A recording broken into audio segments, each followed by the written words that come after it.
Hello and welcome once again to Bible Class Topics. We are continuing our study of Matthew's Gospel. Today we are discussing chapter 17. Here's the overall outline of our study. We're currently in part 3, Facing Rejection. It goes from the middle of chapter 16 through the end of chapter 25. Under the topic of facing rejection, we've already discussed Peter's confession and rejection announced in chapter 16. In this lesson, we will talk about the transfiguration as discussed in the first 8 verses of Matthew 17, and then we will begin our study of questions, discourses, and parables of judgment, which last till the end of chapter 25. So we've divided Matthew 17 into 2 major parts. The first 8 verses, we'll spend quite a bit of time on that, the Mount of Transfiguration, the benediction of the past, and the instruction of Peter. And then we'll immediately go into our study of teaching the way of the cross, the essential faith, the temple tax, and how to pay our debts. Before we get into the first 8 verses very deeply, I think it'd be great for us to get our Bibles out and read those first 8 verses.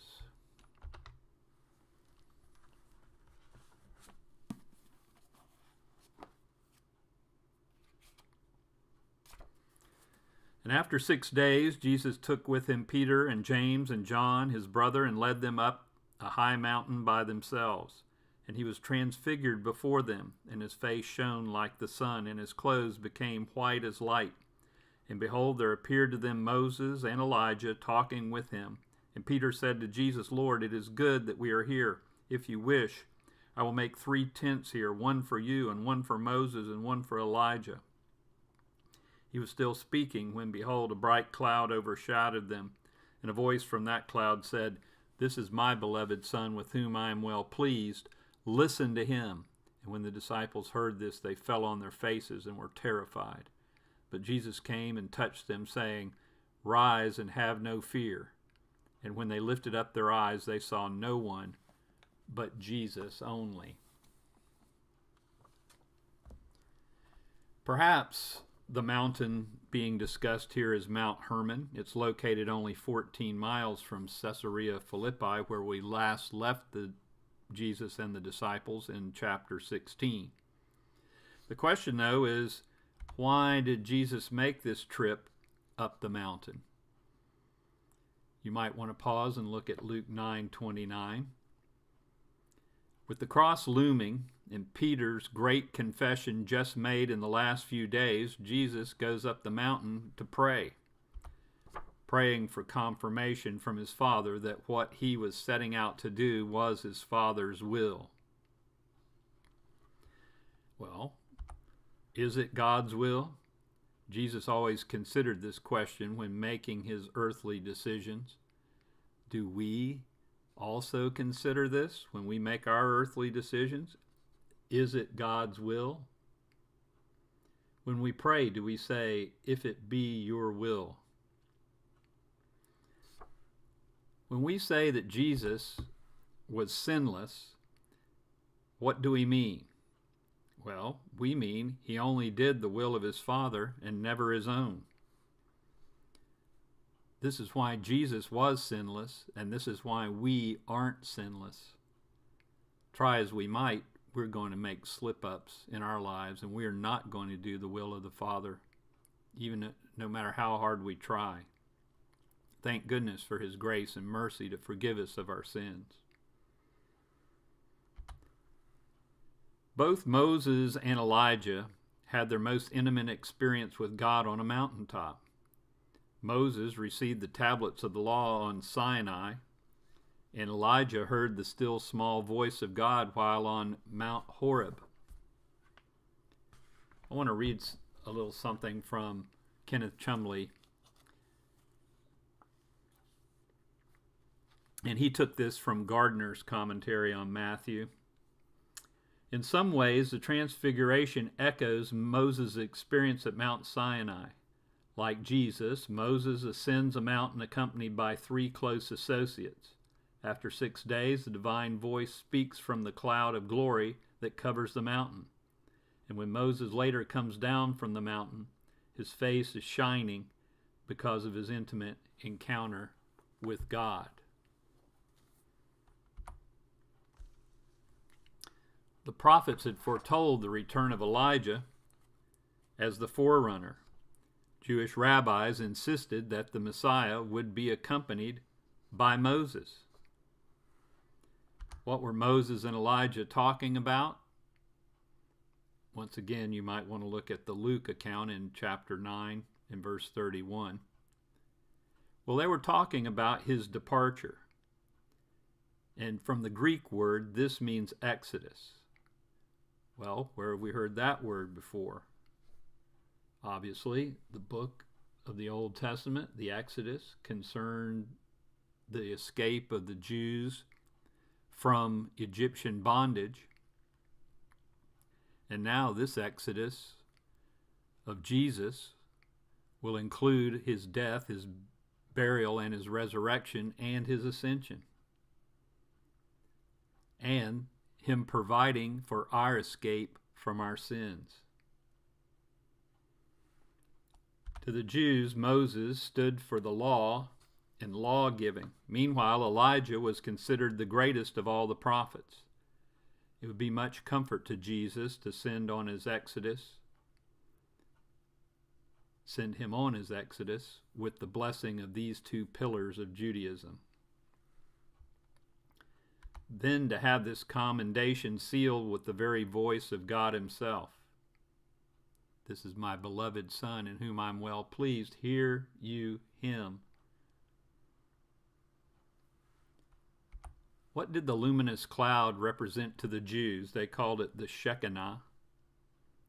Well, they've seen the cloud before.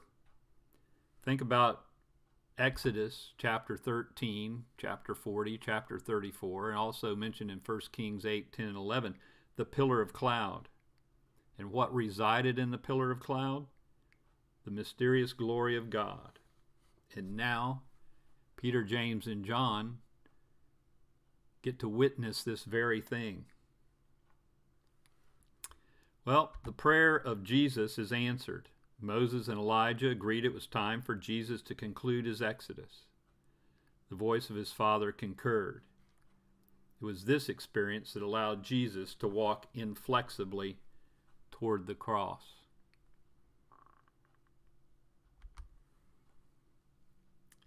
Meanwhile, where were the minds of Peter, James, and John as they approached the mountain with Jesus?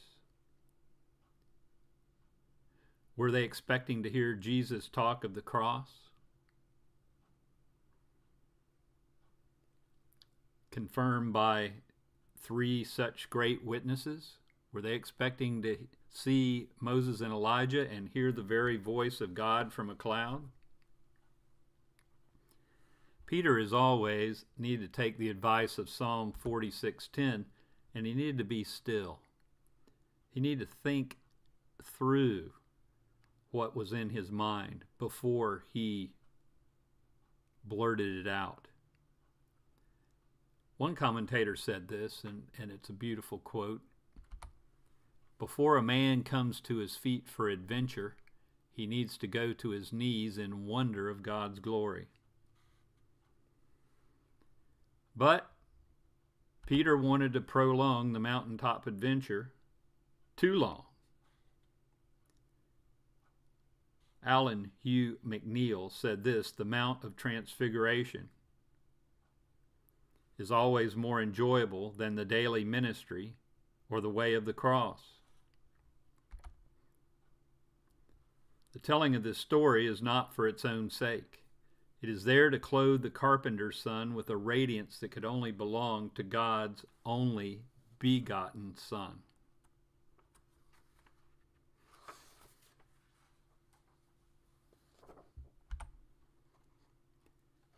Let's read some more verses. We're going to read a little bit out of order here. We're going to read 9 through 13, then 22 and 23. And as they were coming down the mountain, Jesus commanded them, "Tell no one the vision until the Son of Man is raised from the dead." And the disciples asked him, "Then who do the scribes say that first Elijah," then why, I should say, why do the scribes say that first Elijah must come? He answered, "Elijah does come, and he will restore all things. But I tell you that Elijah has already come, and they did not recognize him, but did to him whatever they pleased. So also the Son of Man will certainly suffer at their hands." Then the disciples understood he was speaking to them of John the Baptist. Dropping down to verse 22. And as they were gathering in Galilee, Jesus said to them, "The Son of Man is about to be delivered into the hands of men, and they will kill him, and he will be raised on the third day." And they were greatly distressed. This is the fifth and last time Jesus issues such an order. But the first time, he indicates the injunction is not permanent. Why were the apostles told to keep the news of Jesus' messiahship a secret? Well, it would take a long time for the idea of the conquering Messiah to be unlearned, even in the disciples' own minds. What did the Jews think about Malachi 4, 5, and 6? Through the years, the Jews continued to ascribe more and more physical power to not only the coming Messiah, but to the forerunner, that is the new Elijah, which we know as John the Baptist, as well. So they're going to have to, according to their ideas of what the forerunner is, they're going to have to reject John the Baptist. Since John the Baptist did not meet their expectations, he was rejected. Meanwhile, the way of Christ is not to blast men out of existence, but to woo them towards himself with love. Before the apostles could begin preaching the Messiah, they had to be completely versed in what that meant. And at this point, their understanding was too clouded with the scribal traditions. Jesus is going to use a lot of his time from here until the end showing them that the scribal traditions were not the law of God. Back to our text. We'll read 14 through 20. And when they came to the crowd, a man came up to him and kneeling before him said, "Lord, have mercy on my son, for he has seizures and he suffers terribly, for he often falls into the fire and often into the water. And I brought him to your disciples, and they could not heal him." And Jesus answered, "O faithless and twisted generation, how long am I to be with you? How long am I to bear with you? Bring him here to me." And Jesus rebuked the demon, and it came out of him, and the boy was healed instantly. Then the disciples came to Jesus privately and said, "Why could we not cast it out?" And he said to them, "Because of your little faith. For truly I say to you, if you have the faith like a grain of mustard seed, you will say to this mountain, 'Move from here to there,' and it will move, and nothing will be impossible for you."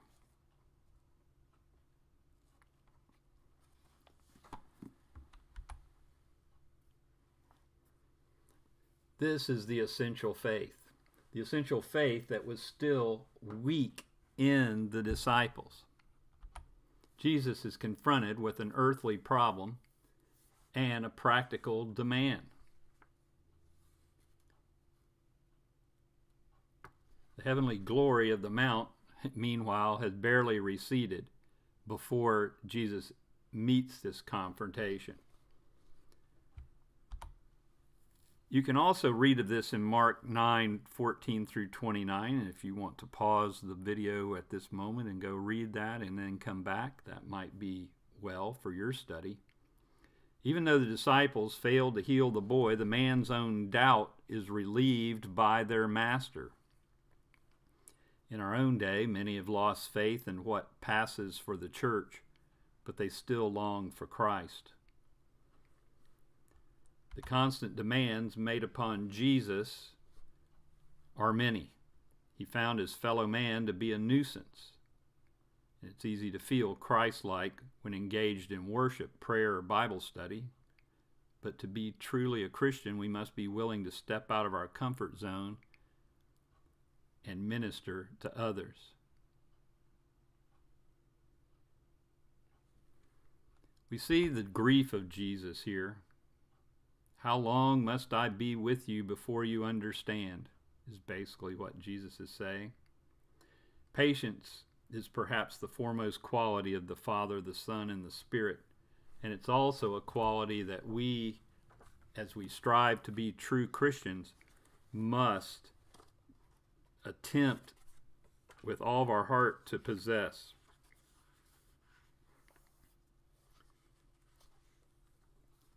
Chumbley says this, in a rare insight into the frustration of Jesus, the Lord wonders how long he must put up with such incompetency. The public nature of their failure was especially disturbing.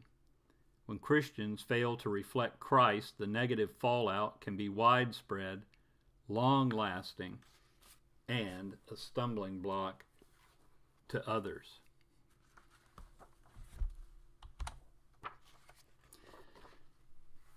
Here, though, we see the thing that moves faith to action. To the Jews, a great teacher was known as an uprooter of mountains. It meant he could remove the difficulties that stood in the way of a student's understanding. This here is not a literal saying, but it is a strong faith in God that allows us to overcome the mountains of life. Let's talk about Jesus being delivered to his death. Immediately when we think of that, we generally think of Judas. But here's a list of 6 people that delivered Jesus to his death, and this might take a little extra study. So be prepared to pause the video. I'm going to put them all up there at once. According to the New Testament, here are the various parties: Judas, the Jewish people, the chief priests and the elders, Pilate, God, and Christ. Now, when I was studying this, the first 4 seemed obvious. Judas, yes, betrayal. The Jewish people turned against Jesus. The chief priests and elders instigated the Jewish people turning against Jesus. Pilate tried to get out of delivering Jesus to his death, but in the end, he washed his hands and let the Jews have him.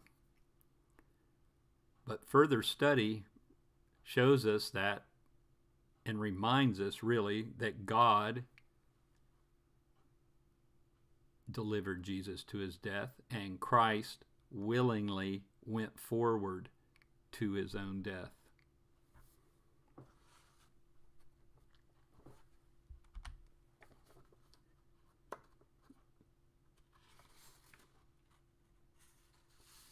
The final thing we want to look at in this study of chapter 17 is the temple tax. So we'll get our Bibles back out and read the rest of the verses here, starting in verse 24, I believe, is where we left off. When they came to Capernaum, the collectors of the 2 drachma tax went up to Peter and said, "Does your teacher not pay the tax?" He said, "Yes." And when he came into the house, Jesus spoke to him first, saying, "What do you think, Simon? From whom do kings of the earth take toll or tax? From their sons or from others?" And when he said, "From others," Jesus said to him, "Then the sons are free. However, not to give offense to them, go to the sea and cast a hook and take the first fish that comes up, and when you open its mouth, you will find a shekel. Take that and give it to them for me and for yourself."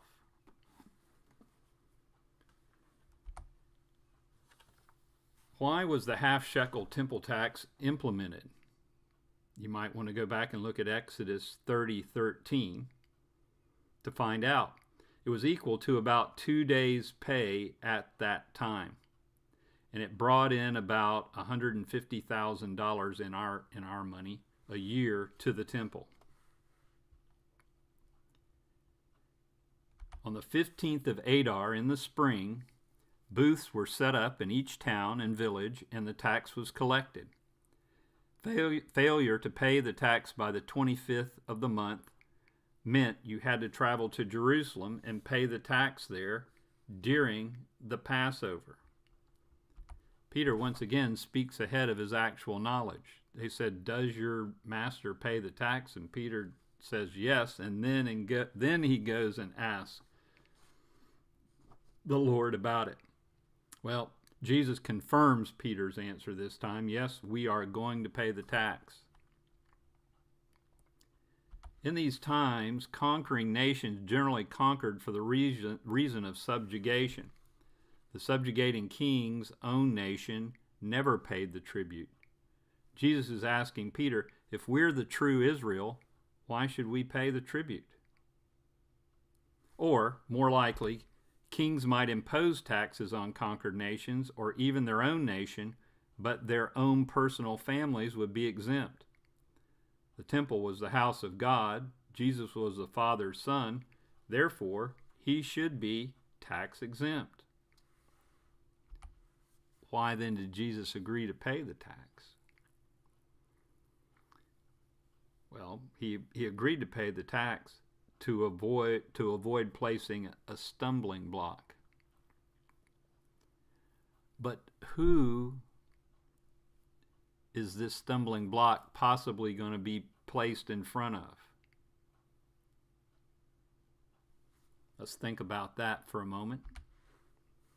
Matthew most likely wrote this gospel to Jewish Christians after the destruction of the temple. Vespasian Caesar redirected the tax to the temple of Jupiter. How would the Jewish converts of, say, AD 80 feel about their half shekel going there? Can we exempt ourselves from paying our taxes? Further study concerning Jesus and the government.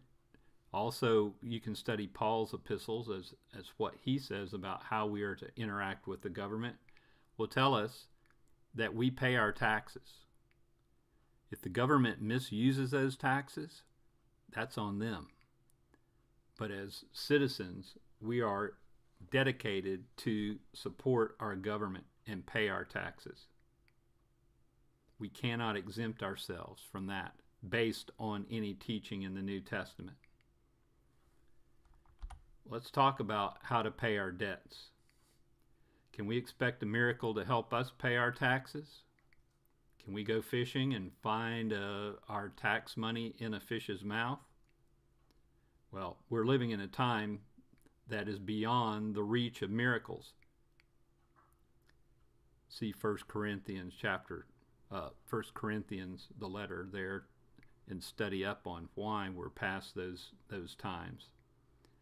And let's say if we were still in those times, God expects us to take care of such things as our debts and taxes ourselves. So how do we justify in our minds Jesus using a miracle to his own ends? That's something I'm still thinking about as now it's been a year since I started the study on Matthew.